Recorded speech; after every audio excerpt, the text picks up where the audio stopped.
캔버스 위에 있는 영롱한 물방울들은 지금이라도 당장 흘러내릴 것 같은 실제 물방울이 아닌가 싶을 정도로 착각을 일으키곤 하는데요.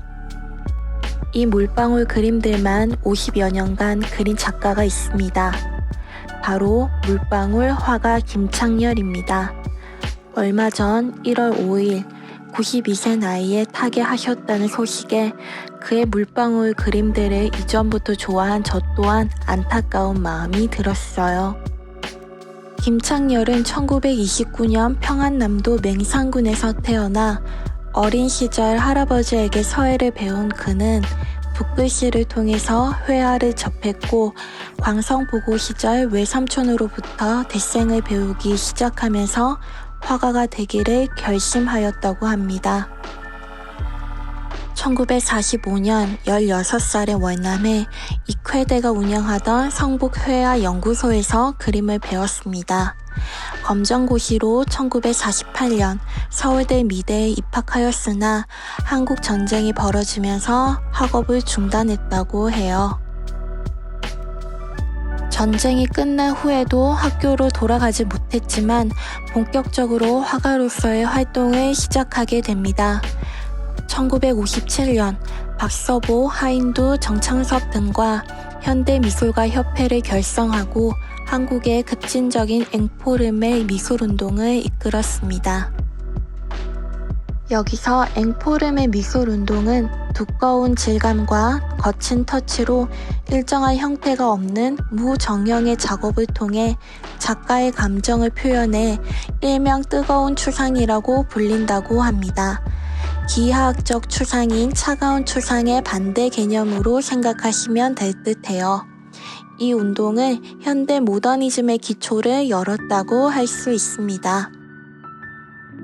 김창렬은 1960년대부터는 해외에서 활동을 시작하게 되었는데 1961년 파리 비엔날레, 1965년 상파울루 비엔날레에 출품한 뒤 대학 은사였던 김환기의 도움으로 1965년부터 4년간 미국 뉴욕에서 머물며 록펠러 재단 장학금으로 아트 스튜던트에서 판화를 전공했다고 합니다.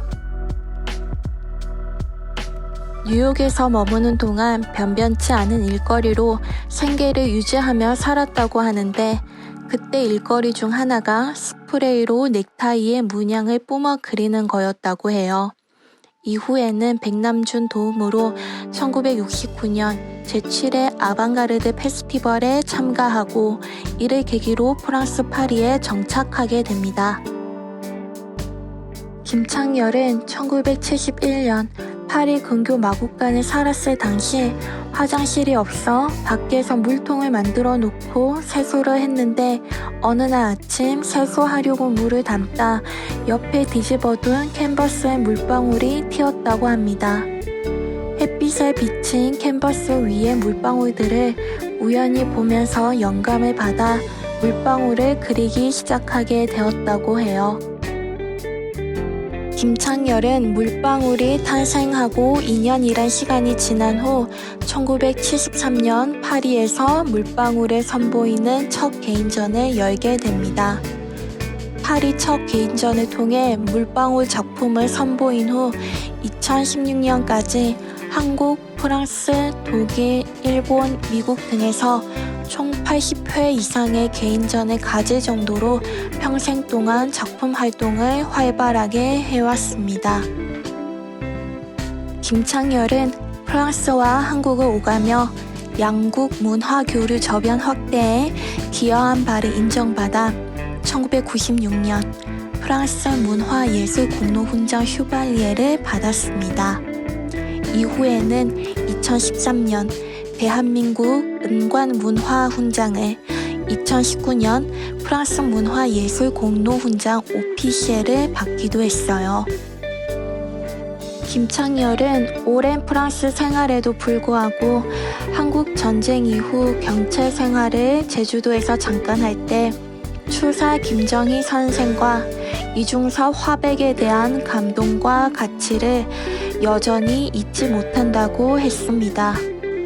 그렇게 제주도와의 인연을 중요시하던 그는 자신의 작품 220여 점을 기증한 제주도립 김창렬 미술관을 2016년에 개관하게 됩니다. 2021년 1월 5일 제주에서 여생을 마무리하고 싶다는 그의 소망대로 그는 김창렬 미술관에 있는 나무 아래에서 수목장으로 안장되었어요.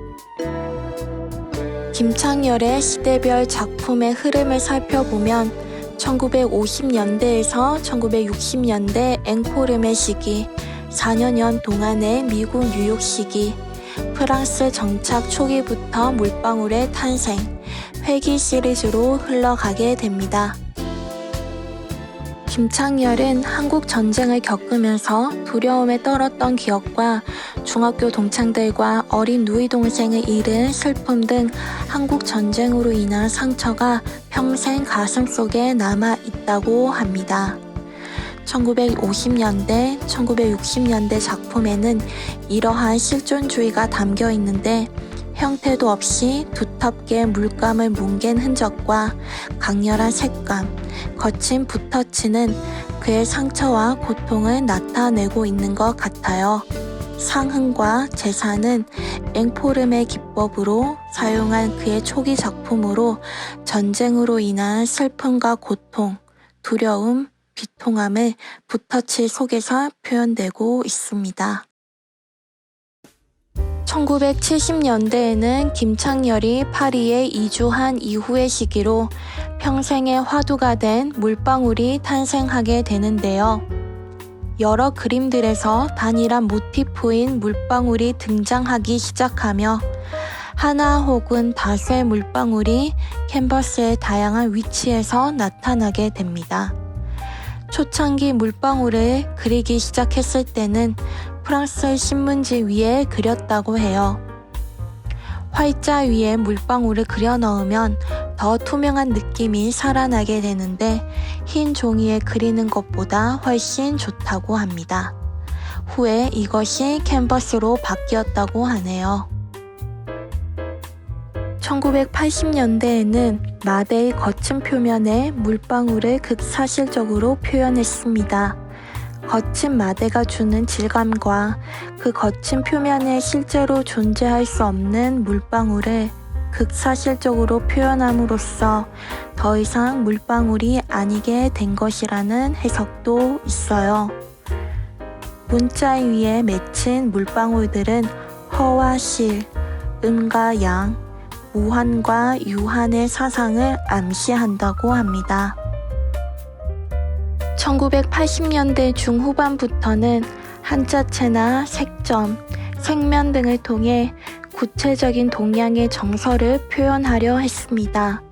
물방울 자체에서도 색채가 들어가고 입체감이 도드라진 형태입니다.